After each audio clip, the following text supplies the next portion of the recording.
Bonjour, je vous salue au nom de notre Seigneur et Sauveur Jésus-Christ. Encore une fois, je suis heureux d'être parmi vous. Parce que si vous regardez mes messages, vous écoutez mes messages, vous regardez mes vidéos,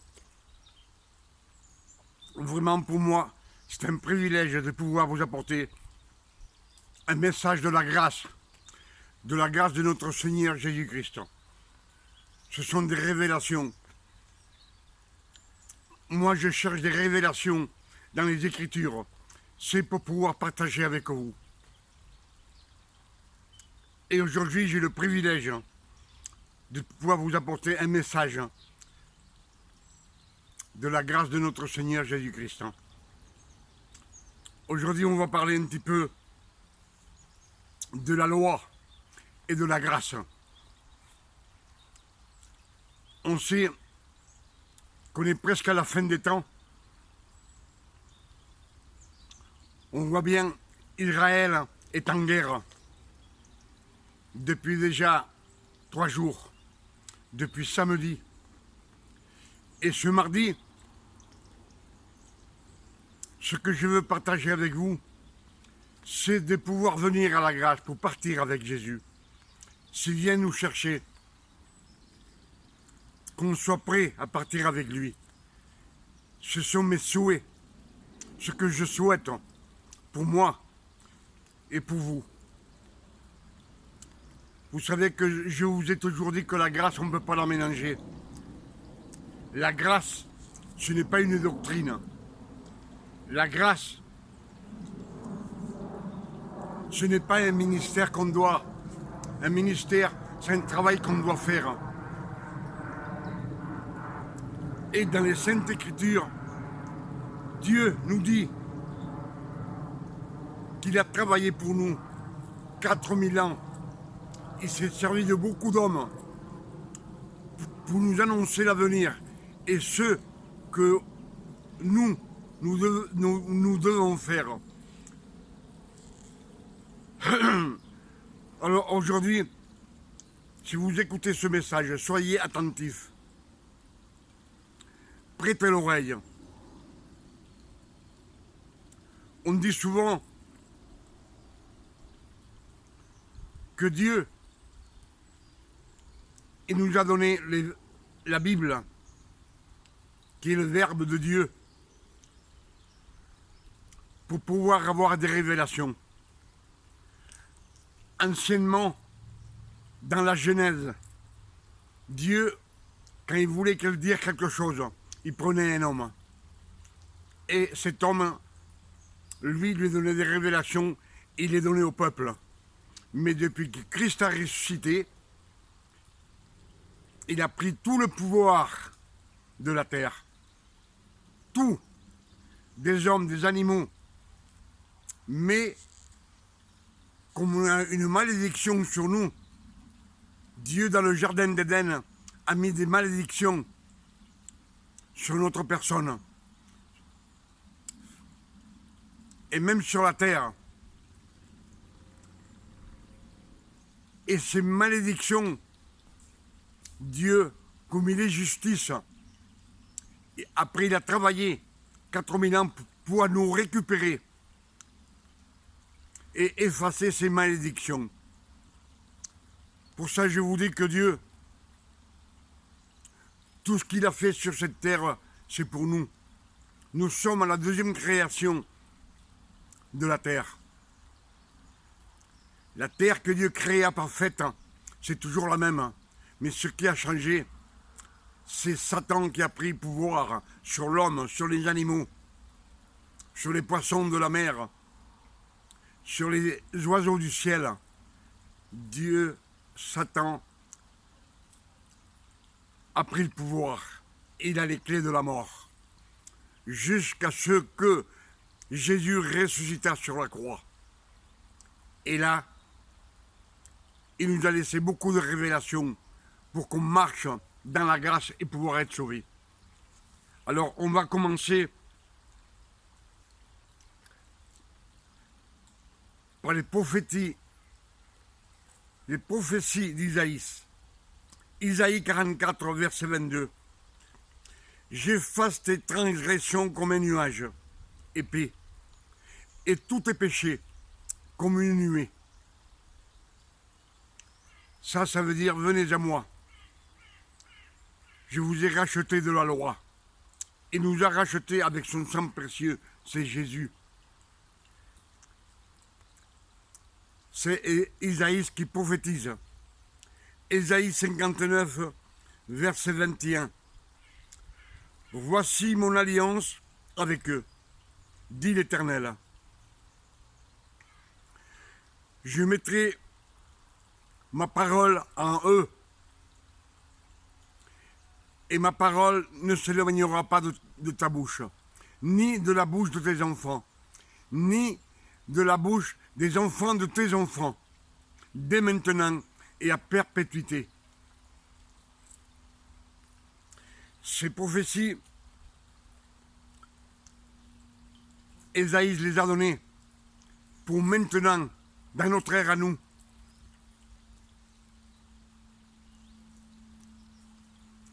Et l'alliance qu'il nous a donnée, c'est que Israël avait été détruite. Il n'y avait plus personne. Ce n'était plus une nation. Et Dieu dit, quand Israël renaîtra de ses racines, une sainte prospérité naîtra. Et on sait que Israël a été un État perdu complètement. Et en 1948, le monde entier a signé pour que ce soit un État, une nation.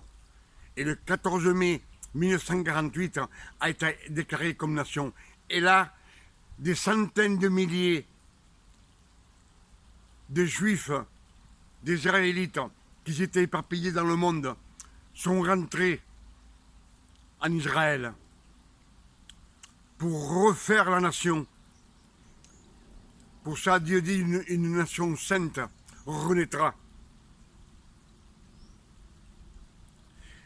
Ésaïe 60, verset 1, il dit comme ça, il dit comme cela, lève-toi, sois éclairé. Lève-toi, sois éclairé de la lumière, de la grâce. Car ta lumière est arrivée. Elle est arrivée. La lumière est arrivée en Israël.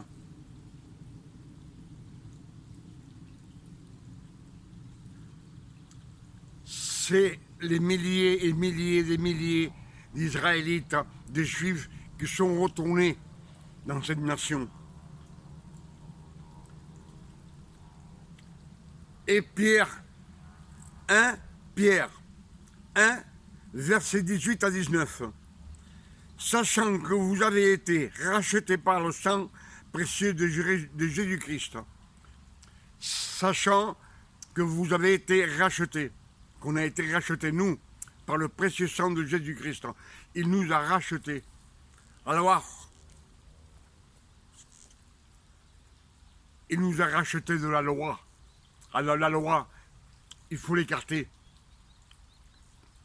Tous ces versets sont pour nous éloigner de la loi. Luc 16, verset 16.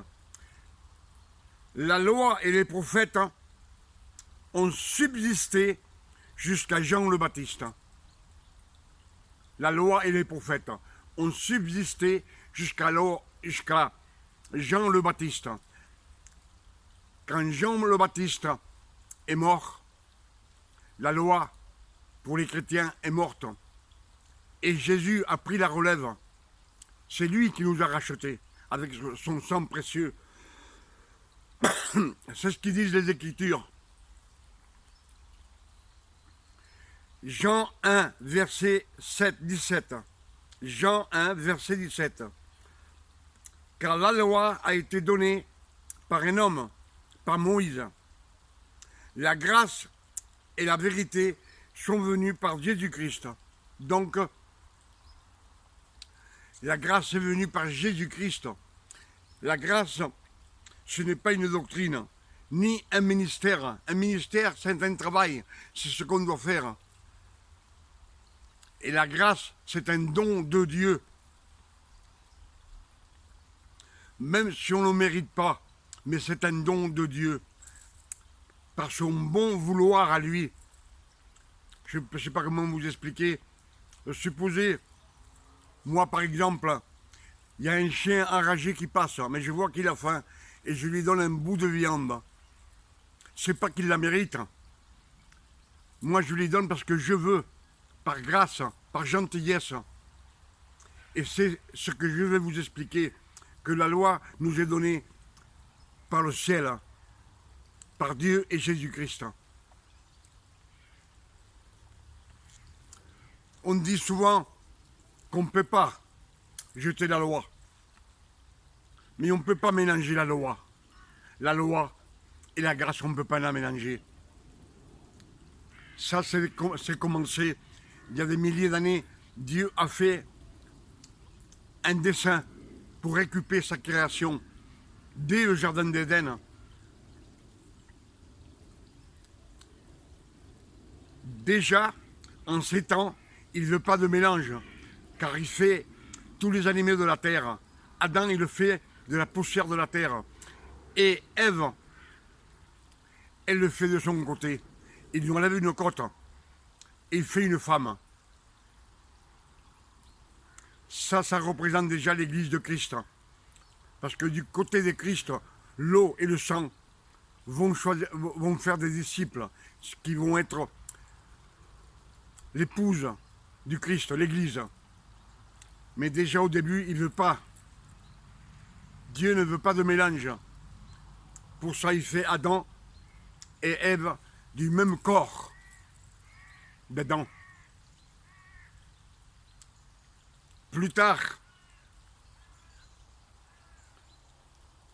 Sarai, quand Isaac est né, il dit à Jacob, il dit à Abraham, Abraham, prends ton fils Ismaël et ta femme Agar et fais-les partir.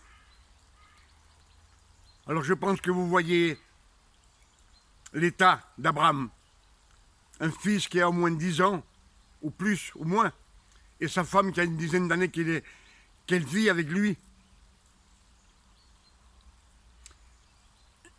Je pense qu'il devait avoir gros le cœur. Mais Dieu lui dit, Abraham, fais ce que Sarah dit. Ce qu'elle te dit, fais-le. Et Abraham, par amour pour Dieu, il le fit partir. Parce qu'il voulait pas Sarah ne voulait pas de mélange. Il lui dit comme ça, ton fils Ismaël n'héritera pas avec mon fils Ismaël.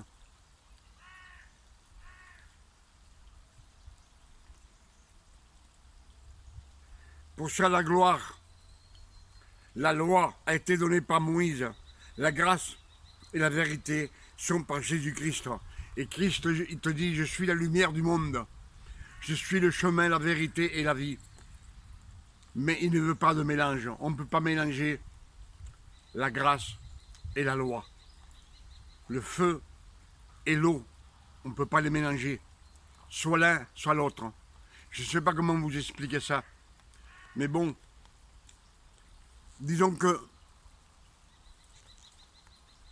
je vais vous dire un exemple. Nous savons que nous sommes l'épouse du Christ. Nous sommes l'épouse de Christ. Et ceux qui sont avec la loi sont l'épouse de la loi. Alors, si sous la loi, c'est un travail, c'est un ministère qu'il faut accomplir. Et supposer qu'une femme soit mariée avec Monsieur la loi. Monsieur la loi est parfait. il est saint. Et lui, tout ce qu'il veut, c'est que tout soit parfait. Et son épouse est obligée de faire tout ce qu'elle fait. Même s'il fait un œuf sur le plat, il faut qu'il soit parfait. Mais Monsieur Loi a 10 enfants. Et si ces 10 enfants, il faut les laver. Il faut leur donner à manger. Il faut les vêtir. Il faut les doucher.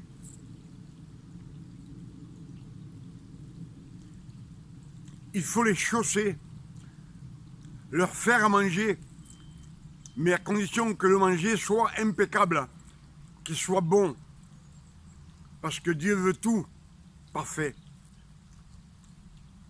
Monsieur Loi veut tout parfait, mais cette épouse,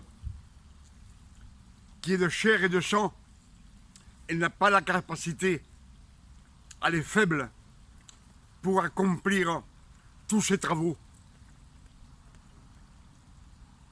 Et comme elle ne peut pas les accomplir, tous ces travaux, Monsieur Loi la regarde comme une mauvaise épouse. Une épouse infidèle. Il n'est jamais content. Malgré tous les efforts qu'elle peut faire pour être agréable à Monsieur Loi, qui est son mari. Ça, c'est la loi. C'est les obligations de la loi. Et maintenant, on va voir celle qui est mariée avec la grâce, avec Monsieur la grâce.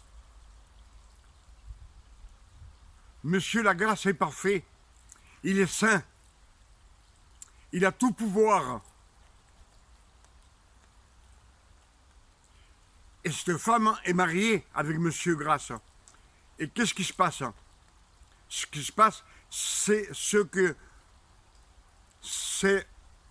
Monsieur Grâce a 10 enfants pareils. Et eux aussi, il faut les vêtir. Il faut leur donner à manger. Il faut laver leurs vêtements. Il faut les habiller. Il faut cuisiner pour eux. Mais une cuisine parfaite, que quand on la goûte, soit délicieuse.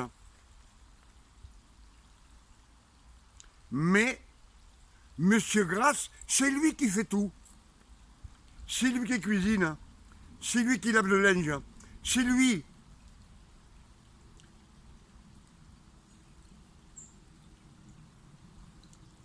C'est lui qui fait tout. C'est lui qui habille les enfants. C'est lui qui les peigne, qui les lave, qui les douche. C'est lui qui cuisine. Parce que lui, tout ce qu'il fait, il est parfait. Alors, cette dame qui est mariée avec Grâce, qu'est-ce qu'elle fait? Seigneur Grâce, qu'est-ce qu'il lui demande? Elle lui demande simplement qu'elle fasse rien, mais qu'elle soit fidèle à la grâce. Qu'elle marche dans la sainteté comme lui, qu'il lui fasse honneur de marcher dans la grâce. C'est ce que Monsieur Lagrâce demande de cette femme mariée, de l'épouse. Ce qu'elle te demande, c'est que tu ne retournes pas dans la loi. Si tu retournes dans la loi, tu retournes avec ton mari, ton premier mari, et là tu es adultère. Et Monsieur Grâce veut que tu sois fidèle à lui. Fidèle. Parce que même en faisant des petites choses qui reviennent à la grâce, tu es un adultère. Tu reviens vers ton premier mari. Et Monsieur Grâce ne veut pas. Si tu reviens vers ton premier mari, il ne fera plus attention à toi. Je pense que c'est clair ce que je vous dis.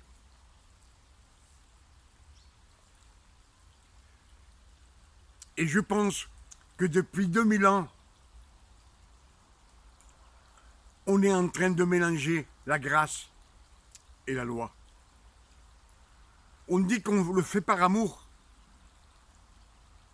Mais Christ, de cet amour, il n'en veut pas. Si par amour, tu repars avec ton premier mari, Christ n'en veut pas. Dieu ne veut pas. Il veut que tu lui sois fidèle. Fidèle. Il ne te demande rien, de rien faire, mais que tu sois fidèle. Je pense que je suis bien clair avec vous sur ces quelques notes que j'ai pu sortir des Écritures pour partager avec vous.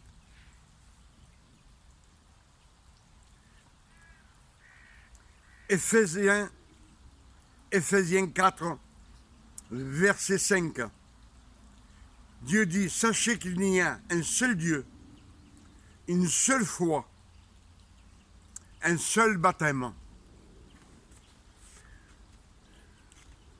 Le baptême n'a pas cessé depuis 2000 ans. Depuis le temps de Jean le Baptiste. Même aujourd'hui, dans nos églises, on baptise dans les rivières, dans une piscine, dans l'eau. C'est revenir à la loi. Alors, on s'étonne, ce n'est pas des bénédictions, ce n'est pas des guérisons quand on impose les mains. C'est parce que quand vous revenez à la loi, vous êtes loin de la grâce de Christ. Et Paul le dit dans les Corinthiens. Il dit, vous êtes hors de la grâce de Jésus.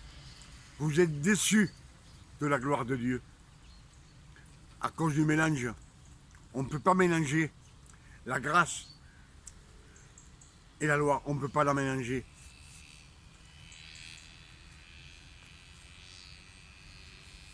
S'il y a un seul baptême, c'est écrit Éphésiens 4, verset 5.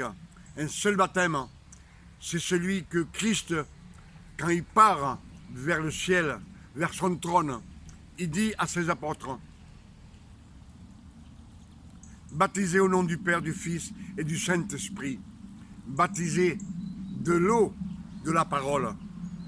L'eau de la parole. La parole, c'est la Bible. C'est elle qui te baptise. C'est elle qui te rend. Elle te rend pur.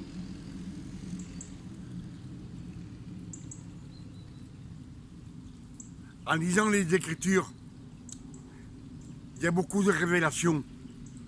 Anciennement, je vous ai dit, quand Dieu voulait dire quelque chose, il choisissait un homme. Il parlait à lui, et lui allait lui dire au roi ou au peuple, faites ceci, faites cela. Mais depuis que Christ est parti,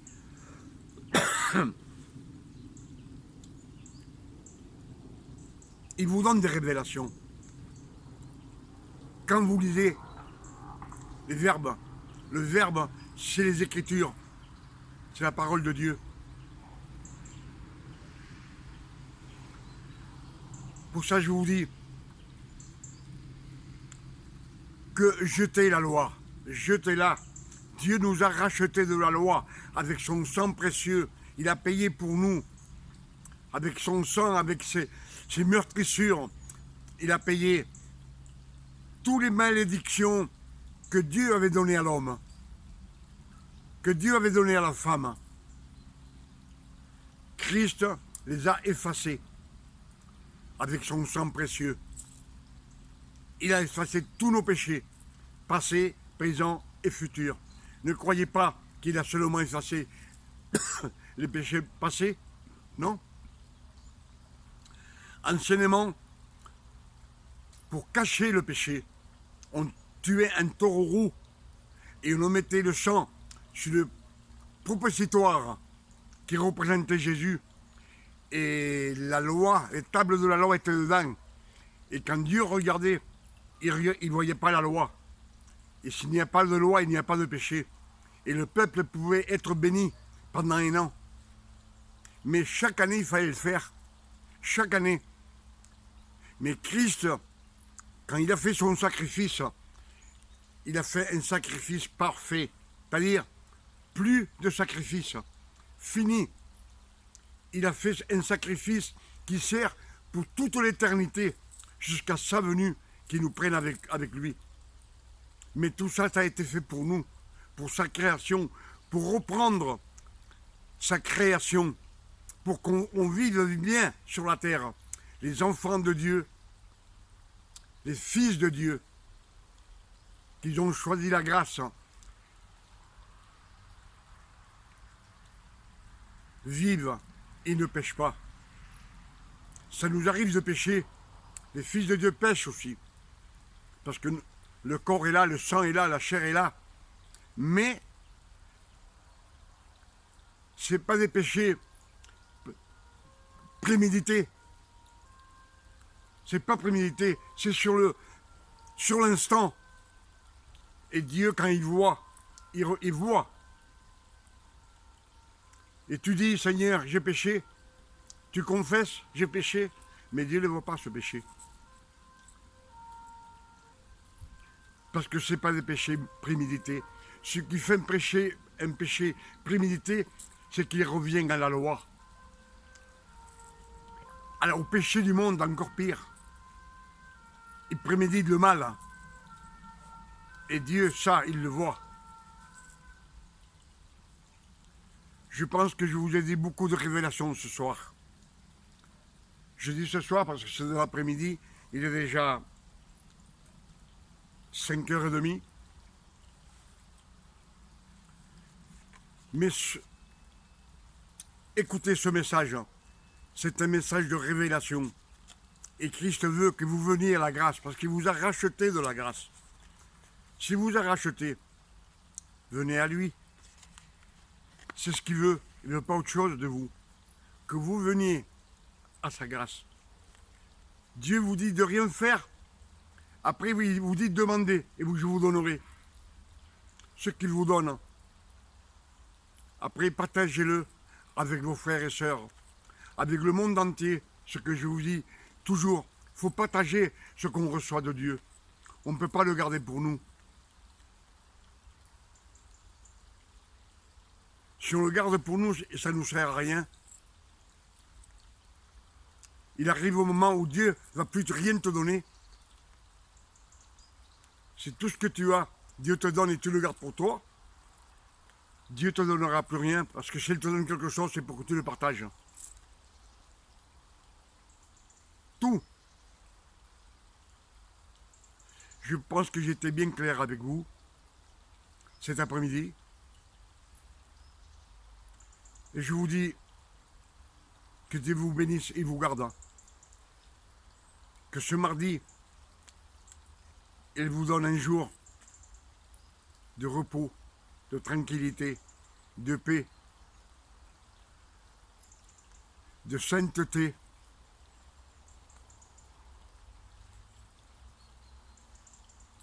Et qui vous ouvre les yeux du cœur, l'illumination du cœur. Que vous jetiez le bandeau des yeux, le bouchon des oreilles, parce que c'est une malédiction de Dieu aussi. C'est lui qui l'a mise sur l'homme, sur son peuple, pour qu'il ne reconnaisse pas Jésus. Quand Jésus fut venu, les gens ne le reconnaissaient pas. Mais c'était voulu par Dieu. Mais maintenant, dans cette époque, Dieu veut vous enlever le bandeau. Que vous cherchiez à l'enlever et demandez-le au Seigneur. Pourquoi c'était voulu par Dieu? Parce que quand Christ est venu, il ressuscitait des morts. Il guérissait des lépreux. Il guérissait des invalides, des aveugles. Et on ne le connaissait pas comme Dieu. Pourtant, à ce temps-là, on attendait le Messie. Mais toujours il disait, qui c'est cet homme? Qui c'est cet homme? Il ne le reconnaissait pas. S'il l'aurait reconnu pour Dieu, il n'y aurait pas eu de sacrifice.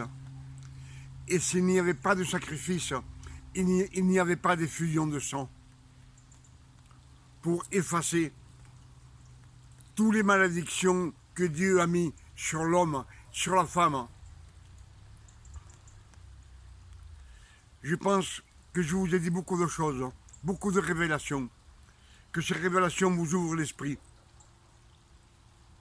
et la mentalité et votre cœur. Et je vous dis une bonne après-midi, que Dieu vous garde et vous bénisse.